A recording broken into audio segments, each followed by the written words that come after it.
सर्वांना हरिओम. आज आपण मनाच्या श्लोकातील श्लोक क्रमांक 152चा अभ्यास करणार आहोत. हा श्लोक क्रमांक 152 असा आहे.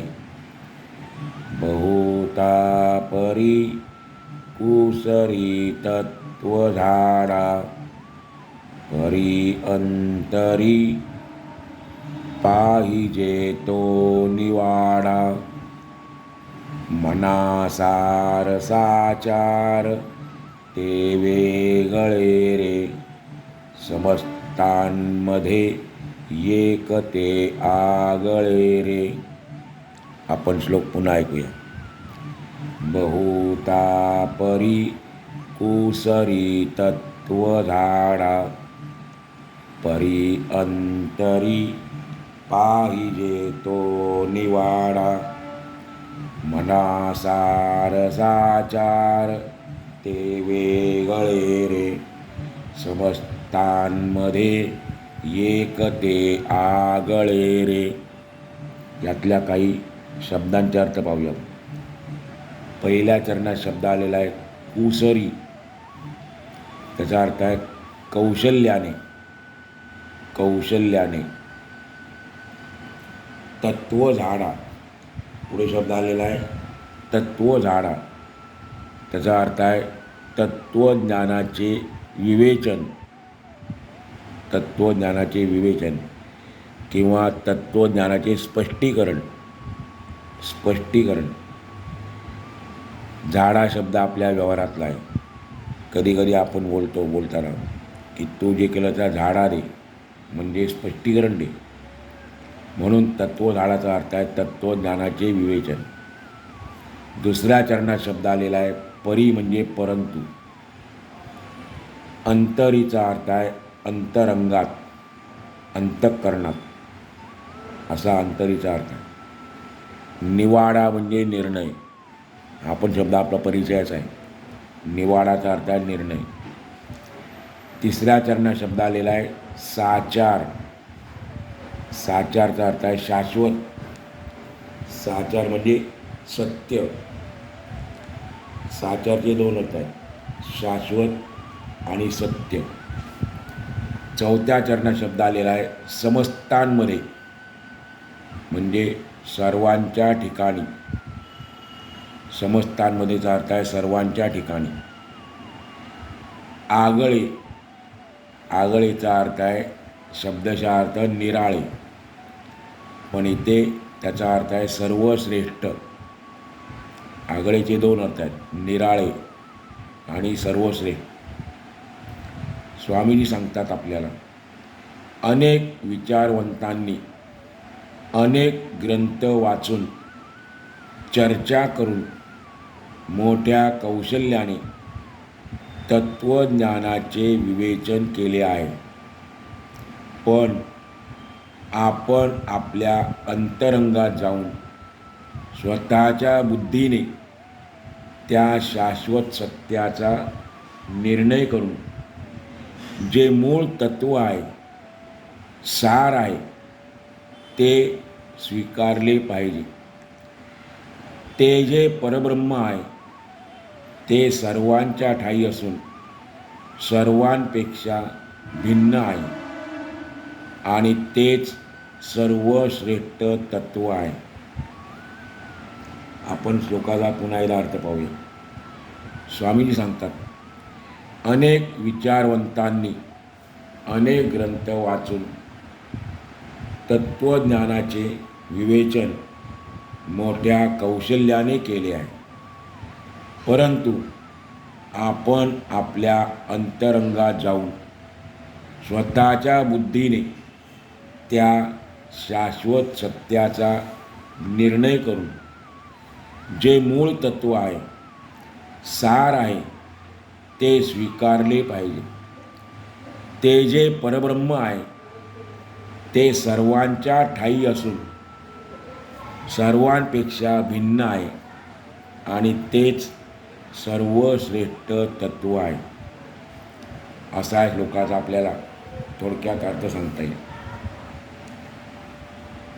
149 श्लोकामध्ये स्वामीजी म्हणाले होते, जगी पाहता चर्मचक्षीन लक्षे.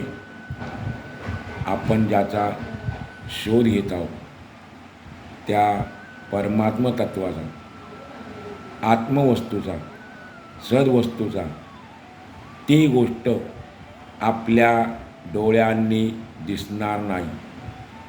आपले डोळे ते पाहू शकत नाही. तसंच आपले कान देखील, हे शरीराचे चामड्याचे कान देखील, ते नुसतं ऐकल्याने आपल्याला ते तत्त्व लक्षात येणार नाही. आणि म्हणून अर्जुनाने ज्या पद्धतीने गीता ऐकली, कशी ऐकली त्याने मनाचे कान करून गीता ऐकली. या शरीराच्या कानामध्ये तेवढं क्षमता नाही, सामर्थ्य नाही. ज्यावेळेला आपण मनाचे कान करून संत वाङ्मयाचा अभ्यास करू त्यावेळेला आपल्याला थोडं थोडं लक्षात येईल. स्वामीजी सांगतात, ती आत्मवस्तू, ती ब्रह्मतत्व आपल्याला चटकन कळेल असं नाही आहे. त्यामुळे ज्यावेळेला आपल्याला हे स्वामीजी सांगतात किंवा एखादा संत आपल्याला सांगतात त्यावेळेला आपण ते मनाचे कान करून ऐकलं पाहिजे. समर्थ दासबोधातून सांगतात, अनुभवांचे 2 प्रकार आहेत. इंद्रियांच्या प्रचितीवर आधारलेला दृश्य वस्तूचा अनुभव हा एक प्रकार. पहिला प्रकार कोणता? इंद्रियांच्या प्रचितीवर आधारलेला दृश्य वस्तूचा, आपल्याला जे जे दिसतं त्या सर्व दृश्य वस्तूचा अनुभव हा एक प्रकार आहे. आणि याच्या विरुद्ध अतींद्रिय प्रचितीवर आधारलेला परमात्म स्वरूपाचा अनुभव हा दुसरा प्रकार आहे. आकाराला आलेले सर्व काही नाश पावते, पण वस्तूच्या आत बाहेर व्यापणारे परमात्म स्वरूप जसेच्या तसेच राहते, त्याचा नाश होत नाही. आपल्याला ते डोळ्यांनी पाहावे असे वाटते, ते परमतत्व आत्मस्वरूप आपण आपल्या डोळ्यांनी पाहावे असे वाटते, पण ते तसे पाहता येत नाही. आपण आत्ताच त्याचा उल्लेख केला. का पाहता येत नाही? कारण ते अविनाशी आहे. जे सर्व वस्तूंचे सारतत्व असते ते पूर्णपणे सत्य आहे. जे सर्व वस्तूंचे सार आहे, सारतत्व आहे, ते पूर्णपणे कसं आहे? सत्य आहे. ते कधीच असत्य, खोटे होऊ शकत नाही. ते सदैव सगळीकडे परिपूर्ण भरून आहे. आणि तेच भगवंताचे रूप आहे. त्यालाच स्वरूप असे म्हणतात. ते स्वरूप सर्व नामांच्या पलीकडे अगदी जसेच्या तसेच आहे. सर्व दृश्य पदार्थांच्या आत बाहेर ते स्वरूप अर्थात भगवंत भरून आहे. असे असल्या कारणाने ते आपल्यासारख्या सर्वसामान्य लोकांपासून गुप्त आहे. हे स्वरूप जे आहे, भगवंताचं रूपाला स्वरूप म्हटलेलं आहे, ते कसं आहे? गुप्त आहे. प्रत्येकाच्या अतिशय जवळ असून देखील ते आज आपल्याला नसल्यासारखे झालेले आहे. एखादी वस्तू दृश्य होऊन डोळ्यांनी पाहता आली की आपण वस्तू पाहिली असे वाटून आपल्याला आनंद होतो. वस्तू पाहिल्याचा आपल्याला आनंद होतो. ज्यावेळेला आपण एखादी वस्तू डोळ्यांनी पाहतो त्यावेळेला पण केवळ डोळ्यांनी पाहणे हे काही खरे पाहणे नाही. कारण काय, जे जे डोळ्यांनी दिसते त्याचा नाश होतो असे श्रुती सांगते. यद दृष्टम तद नष्टम असं श्रुतीवचन आहे. यद दृष्टम तद नष्टम आणि अर्थ पाहिला आपण त्याचा. जे जे डोळ्यांनी दिसते त्याचा नाश होतो. म्हणून जे डोळ्यांना दिसते ते स्वस्वरूप नव्हे, दृश्याच्या ठिकाणी भास आहे. जे जे आपण पाहतो ते सर्व आपला भास आहे, मिथ्या पण आहे. पण स्वरूपाच्या ठिकाणी भास नाही, मिथ्या पण नाही. आपल्या डोळ्यांनी आपल्याला फक्त दृश्य वस्तू दिसते. सद्वस्तू किंवा स्वस्वरूप हे दृश्याहून खूपच वेगळे आहे. स्वरूपाचा अनुभव आला म्हणजे सद्वस्तू परमात्मतत्व, तो भगवंत दृश्याला म्हणजे दिसणाऱ्या प्रत्येक गोष्टीला अंतर्बाह्य व्यापून आहे असा आपल्याला अनुभव येतो.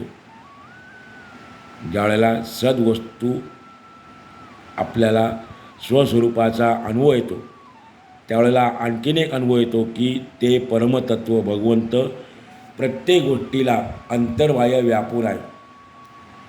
पंचभूतात्मक पदार्थांना सर्व बाजूंनी व्यापणारे परमात्म स्वरूप त्रिकाला बाधित आहे. या विश्वाच्या निर्मितीबद्दल बऱ्याच वेळेला आपण विषय ऐकलेला आहे की त्रिगुणात्मक सृष्टी आहे आणि त्यामध्ये असलेले जे जे पदार्थ आहेत ते सर्व पंचभूतात्मक आहेत. पृथ्वी, आप, तेज, वायू आणि आकाश यांनी बनलेले आहे. आणि म्हणून पंचभूतात्मक पदार्थांना सर्व बाजूंनी व्यापून असणारे परमात्म स्वरूप त्रिकाला बाधित आहे. ते जसे आहे तसेच राहते. ते प्रत्येकाच्या निकट आहे, पण ते आपल्याला जवळ आहे याचे आपल्याला भानच नाही. सर्व गोष्टी इंद्रियांनी पाहण्याची आपल्याला सवय लागलेली असल्याने ते सूक्ष्म परमात्म स्वरूप इंद्रियांच्या जाणीवेच्या अनुभवाच्या पलीकडे आहे. आपल्याला परमात्म स्वरूप, आत्मस्वरूप, स्वस्वरूप का दिसत नाही? कारण ते इंद्रियांच्या जाणीवेच्या अनुभवाच्या पलीकडे आहे.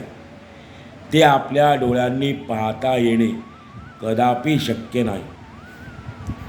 बघा, आपण आकाश पाहतो, पण खरं तर त्यावेळी ते आपल्याला दिसते असा आपल्याला भास झालेला असतो. दिसते असं वाटतं आपल्याला, पण तो भास झालेला असतो. आकाश वेगळेपणाने आपल्याला दिसतच नाही, कारण ते सर्व बाजूंनी पसरलेले आहे.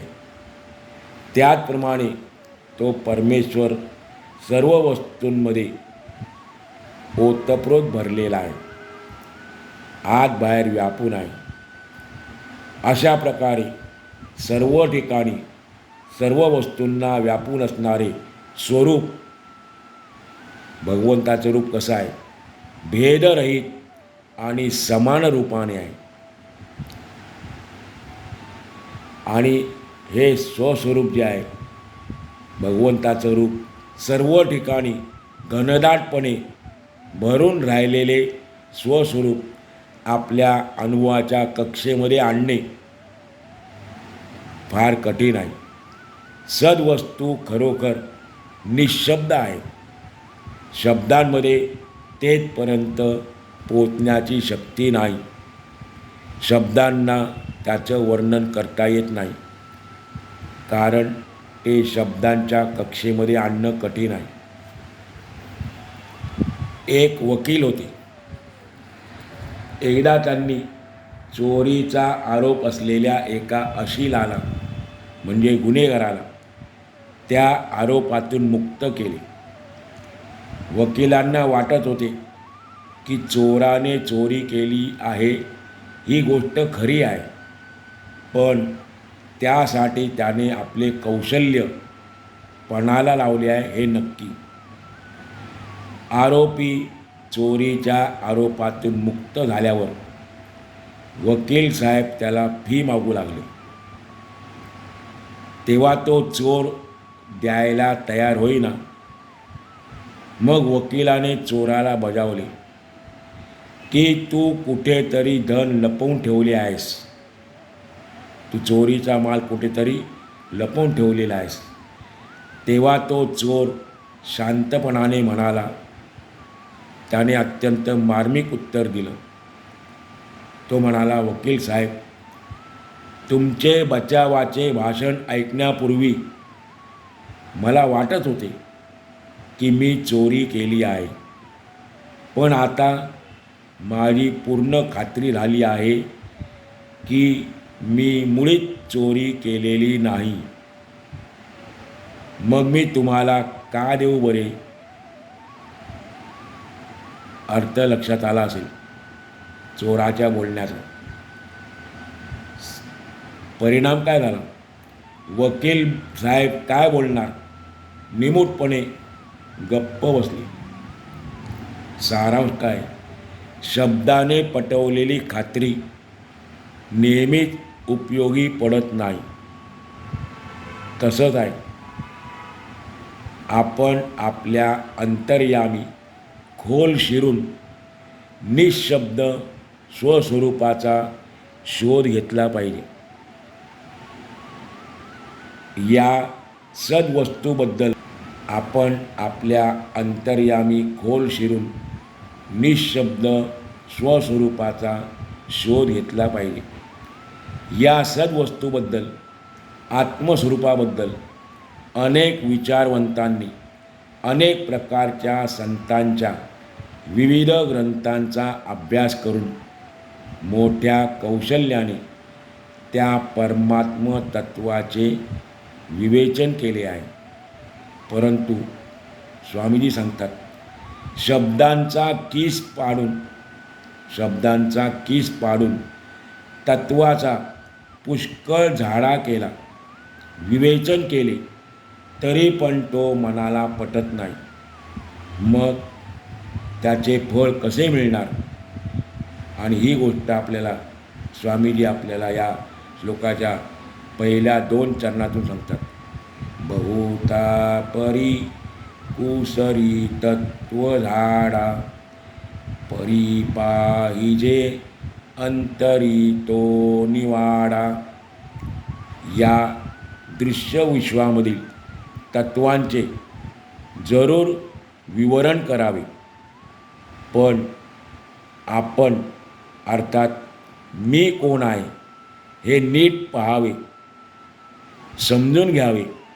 म्हणजे स्वरूप कसे आहे ते आपल्याला कळू लागते. स्वरूपाविषयी बोलणे थांबवून त्याचे अखंड मनन करावे. त्याचे वर्णन करता करता त्यातच विलीन होऊन जावे. स्वरूपानुभवामध्ये शब्दांचे शब्दपण नाहीसे होते. म्हणजे ज्यावेळेला आपल्याला स्वरूपाचा अनुभव येतो त्यावेळेला त्या ठिकाणी शब्दांचे शब्दपण नाहीसे होते. शब्द जे आहेत ते शब्दपणाने विरून जातात. झोपेत मिळणारी शांती, आनंद आपण प्रत्येकाने अनुभवलेला आहे, पण त्या आनंदाची सुरुवात, मध्य आणि शेवट याचे संपूर्ण वर्णन करणारे शब्द आपल्याला मिळू शकतील काय? म्हणून ती शब्दांपेक्षा अनुभवाची गोष्ट ठरते. झोपेतला आनंद किंवा सुख, शांती आपल्याला शब्दांनी वर्णन करून सांगता येणार नाही. म्हणून ती गोष्ट शब्दांपेक्षा अनुभवाचीच गोष्ट ठरते.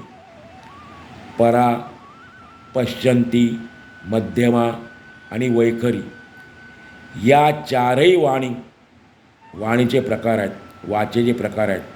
ऐकले असतील आपण मागे. परा, पश्यंती, मध्यमा आणि वैखरी या चारही वाणी जेथे आटतात तेथे शब्द कसा बरे पोचेल. कारण शब्द नाशवान आहे. शब्द आणि अर्थ मागे टाकून अनन्य होण्यामध्ये आपल्याला परमात्म तत्वाची अनुभूती येणार आहे. पण तरी प्रथम शब्द ऐकावा, मग त्याच्या अर्थाचे मनन करावे. मनन करता करता अर्थरूप होऊन जावे. मनन करता करता अर्थरूप होऊन जावे आणि अर्थरूप होऊन अखेर त्यातच विरून जावे. प्रथम शब्द ऐकावा, मग त्याच्या अर्थाचे मनन करावे. मनन करता करता अर्थरूप होऊन अखेर त्यातच विरून जावे. तेथे शब्द निशब्द होतात. शब्दांची मात्रा चालत नाही. ज्या ठिकाणी सर्व दृश्य निःशेष होते त्या ठिकाणी मी वेगळा कसे बरे उरणार. अर्थात भगवंत आणि मी अर्थात आपण वेगळे नाही आहोत. म्हणून आत्ता आपण ऐकलं की ज्या ठिकाणी सर्व दृश्य निःशेष होते, नाहीसे होते, त्या ठिकाणी मी वेगळा कसा बरे उरणार. या अनुभवापर्यंत पोचलेला महापुरुष, ज्याला असा अनुभव आलेला आहे, या अनुभवावर पोचलेला महापुरुष जरी काही बोलला नाही तरी त्याचे मौन भंग होत नाही. त्याने कर्म जरी केले तरी तो काहीच करत नाही. सगळ्यात असूनही तो कशातच नसतो. आणि यालाच स्वामीजी ब्रह्मज्ञान म्हणतात. आपण असे शब्द ऐकल्यानंतर गांगरून जातो. परमतत्व काय, सद्वस्तू काय, आत्मतत्व काय, स्वस्वरूप काय, ब्रह्मज्ञान काय, आपण गांगरून जातो. अवघड वाटतात. पण हीच गोष्ट संतांच्या सहवासात त्यांच्या ग्रंथांचं वाचन केल्यानंतर आपल्याला सोपी होते. ब्रह्मज्ञान सोप्या शब्दात आपल्याला सांगितलं स्वामीजींनी. परब्रह्म हे सर्वांच्या ठिकाणी असून ते सर्वांपेक्षा भिन्न आहे आणि तेच सर्वश्रेष्ठ तत्व आहे. म्हणून समर्थ तिसऱ्या आणि चौथ्या चरणातून सांगतात, मनासार साचार ते वेगळे रे, समस्तांमध्ये एक ते आगळे रे. परब्रह्म कसा आहे? परब्रह्म त्याच्यासारखे तेच, दुसरे काहीही त्याच्यासारखे नाही. तेच एकमेवा द्वितीय आहे. पण सद्गुरूंची संगत केल्याने, त्यांच्या वचनांवर दृढ विश्वास ठेवल्याने आपल्याला याचा अनुभव येतो आणि मग परब्रह्माचे स्वरूप समजते. म्हणजे आपल्याला आत्मज्ञान, ब्रह्मज्ञान होते. आज आपण या ठिकाणी आजचा पूर्ण करू.